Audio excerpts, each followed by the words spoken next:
அன்பார்ந்த யூடியூப் நண்பர்களே, சில நாட்கள் முந்தைய ஒரு வீடியோ போட்டிருந்தேன். அதில் என்னுடைய சிறிய வீட்டு தோட்டத்தை காண்பித்திருந்தேன்.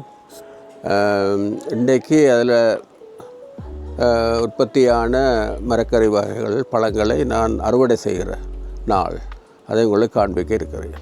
முதலாவதாக பீன்ஸ் அறுவடை. இது ரண பீன்ஸை விட்டுறேன். ரண பீன்ஸ்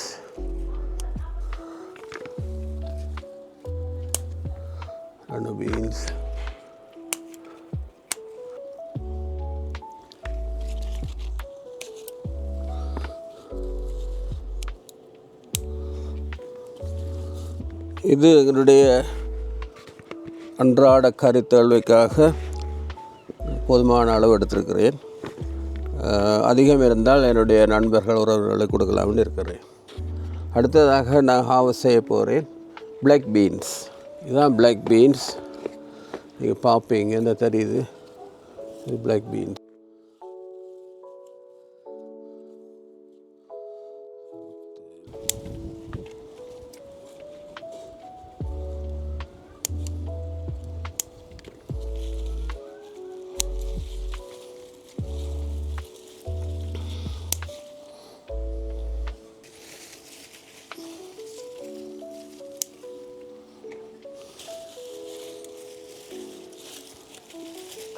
அடுத்து அவங்களுக்கு காண்பிருக்கிறேன் என்னுடைய தக்காளி பழம். போன முறை காட்டுகளில் தக்காளியில் ஒரே ஒரு காய் தரு, இந்த முறை ரொம்ப காய்த்திருக்கிறது. இது சொல்கிறது மணி மேக்கர். நீங்களும் நடும்போது மணி மேக்கர்ன்னு சொல்லி வாங்கி நட்டிங்கன்னா அதனுடைய பலாபலன்கள் கூட.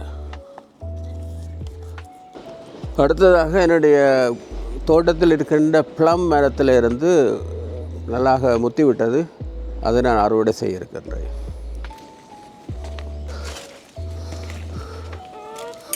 கோழி கோகோ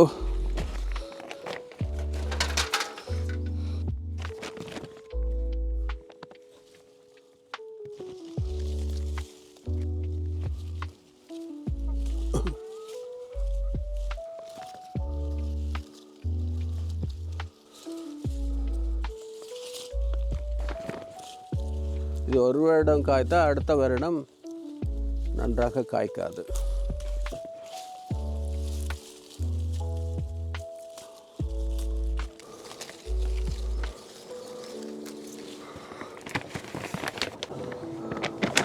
இவ்வளோதான் இன்றைய அறுவடை. எல்லாத்தையும் எடுக்கல, இன்றைக்கு சிலதை வச்சிருக்கு, நாளைக்கு தேவைப்படும். இன்றைய அறுவடையை நீங்கள் பார்த்து ரசித்திருப்பீர்கள்.